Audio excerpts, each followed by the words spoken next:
शांति। आज की मुरली है 25/11/2024 की। सभी मुख्य पॉइंट के साथ देखेंगे आज की मुरली की हेडिंग।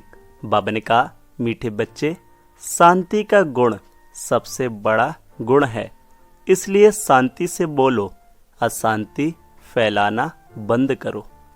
आज की मुरली से प्रश्न है। बाबा ने कहा, संगम युग पर बाप से बच्चों को कौन सा वर्षा मिलता है? गुणवान बच्चों की निशानियां क्या होंगी? उत्तर, पहला वर्षा मिलता है ज्ञान का, दूसरा पॉइंट शांति का, तीसरा गुणों का।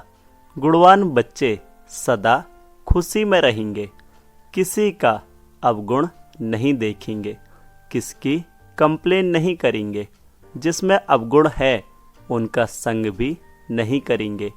कोई ने कुछ कहा तो सुना, अनसुना कर अपनी मस्ती में रहेंगे।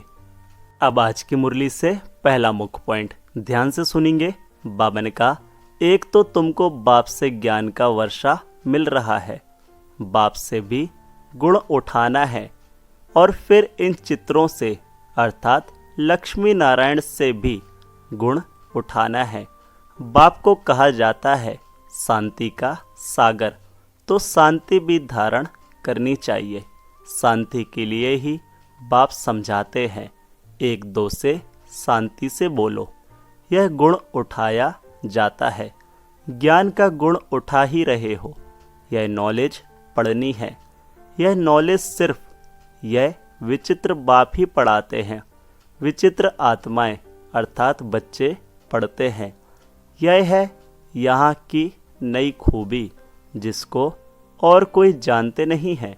श्री कृष्ण जैसे दैवी गुण भी धारण करने हैं। आज की मुरली से दूसरा मुख्य पॉइंट ध्यान से समझेंगे। बाबा ने कहा, अपनी चलन को देखना चाहिए, कहाँ तक हम शांत में रहते हैं। बहुत पुरुष लोग होते हैं जो शांति पसंद करते हैं, समझते हैं कि शांत रहना अच्छा है। शांति का गुण भी बहुत भारी है, परंतु शांति कैसे स्थापन होगी? शांति का अर्थ क्या है? यह भारतवासी बच्चे नहीं जानते।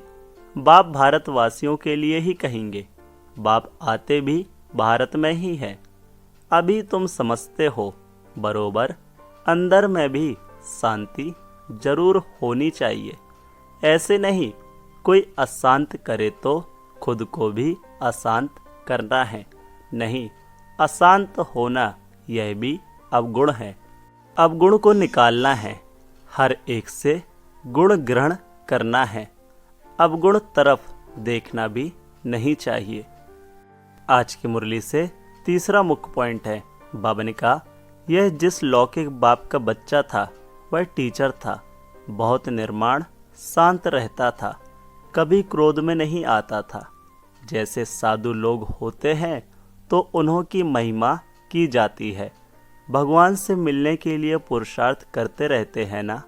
काशी में हरिद्वार में जाकर रहते हैं। बच्चों को बहुत ही शांत और मीठा रहना चाहिए। यहाँ कोई अशांत रहते हैं तो शांति फैलाने के निमित्त नहीं बन सकते।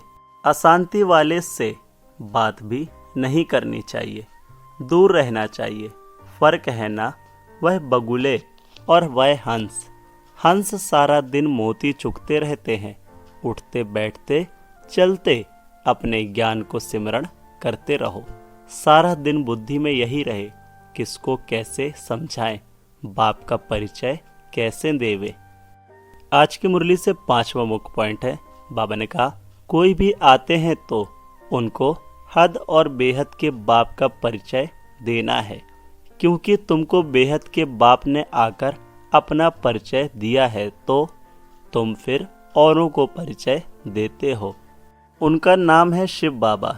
शिव परमात्मा नमः कहते हैं ना, वह कृष्ण को देवताए नमः कहेंगे, शिव को कहेंगे शिव परमात्मा नमः। बाप कहते हैं, मुझे याद करो तो तुम्हारे पाप कट जाएं। मुक्ति, जीवन मुक्ति का वर्षा पाने के लिए पवित्र आत्मा जरूर बनना पड़े। वह है ही पवित्र दुनिया, जिसको सतो प्रधान दुनिया कहा जाता है। वहाँ जाना है तो बाप कहते हैं मुझे याद करो। यह तो बहुत सहज है। आज की मुरली से 5वां मुख्य पॉइंट है। बाबा ने कहा, कोई से भी फॉर्म भरा कर फिर तुम कोर्स देते हो। एक दिन भराओ, फिर समझाओ, फिर फॉर्म भराओ, तो मालूम पड़ेगा हमने उनको समझाया, वह याद रहा व नहीं। तुम देखेंगे 2 दिन के फॉर्म में फ़र्क जरूर होगा। झट तुमको मालूम पड़ जाएगा क्या समझा है, हमारी समझानी पर कुछ विचार किया है व नहीं। यह फॉर्म सबके पास होने चाहिए। बाबा मुरली में डायरेक्शन देते हैं तो बड़े बड़े सेंटर्स को तो झट एक्ट में लाना चाहिए। फॉर्म रखना है, नहीं तो मालूम कैसे पड़े। खुद भी फील करेंगे, कल क्या लिखा था, आज क्या लिखता हूँ। फॉर्म तो बहुत ज़रूरी है। अलग अलग छपावे तो भी हर्जा नहीं, या तो एक जगह छपाकर सब तरफ भेज देवे। यह है दूसरों का कल्याण करना। मुरली से 6वां मुख्य पॉइंट। बाबा ने कहा, जिनमें बहुत गुण होंगे वह दूसरों में भी गुण फूंक सकेंगे। अवगुण वाले कभी गुण फूंक न सके। बच्चे जानते हैं समय कोई बहुत नहीं रहा है, पुरुषार्थ बहुत करना है। बाप ने समझाया है, तुम रोज मुसाफिरी करते हो, यात्रा करते रहते हो। यह जो गायन है अति इंद्रिय सुख गोप गोपियों से पूछो। यह पिछाड़ी की बात है, अभी तो नंबरवार हैं। कोई तो अंदर में खुशी के गीत गाते रहते हैं।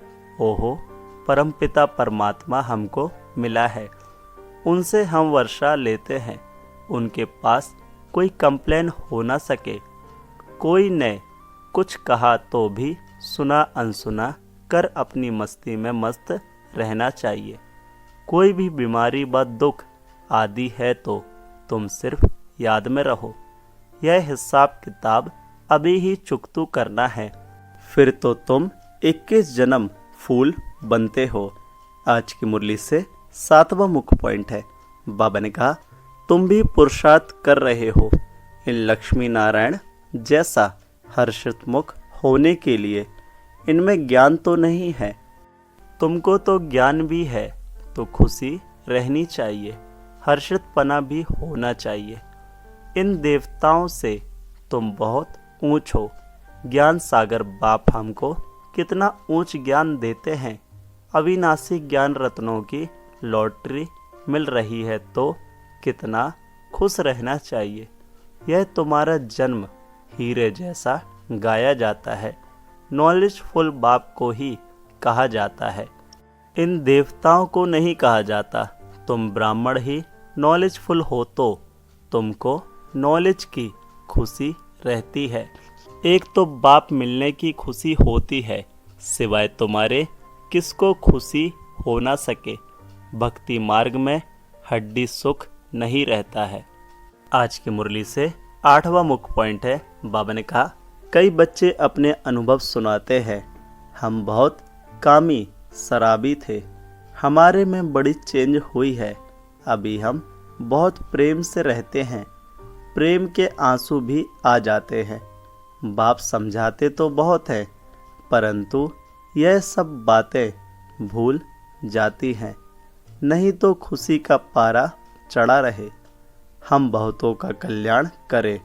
मनुष्य बहुत दुखी हैं, उनको रास्ता बतावे। समझाने के लिए भी कितनी मेहनत करनी पड़ती है, गाली भी खानी पड़ती है। पहले से ही आवाज़ है, यह सबको भाई बहन बना देते हैं।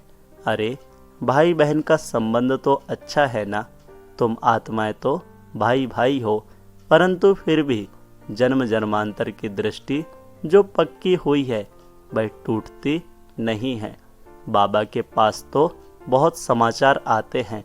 बाप समझाते हैं, इस छीछी दुनिया से तुम बच्चों की दिल हट जाना चाहिए, गुलगुल बनना चाहिए। कितने ज्ञान सुनकर भी भूल जाते हैं, सारा ज्ञान उड़ जाता है। काम महाशत्रु है ना, बाबा तो बहुत अनुभवी है। आज की मुरली से धारणा के लिए मुख्य सार। पहला, उठते बैठते चलते ज्ञान का सिमरण कर मोती चुगने वाला हंस बनना है। सबसे गुण ग्रहण करने हैं, एक दूसरे में गुण ही फूंकने हैं।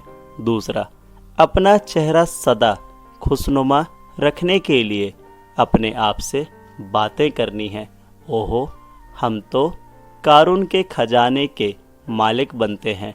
ज्ञान सागर बाप द्वारा हमें ज्ञान रत्नों की लॉटरी मिल रही है। आज की मुरली से वरदान है। बाबा ने कहा, अपने टाइटल की स्मृति के साथ समर्थ स्थिति बनाने वाले समानधारी भव।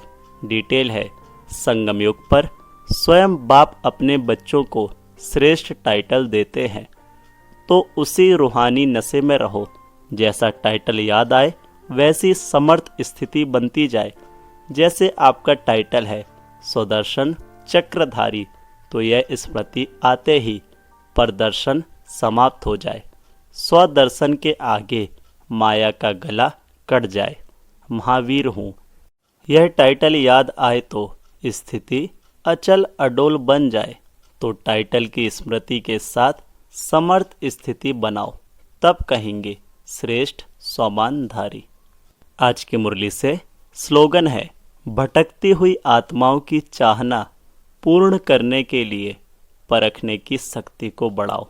ओम शांति। मेरा बाबा, प्यारा बाबा, मीठा बाबा। ओम शांति।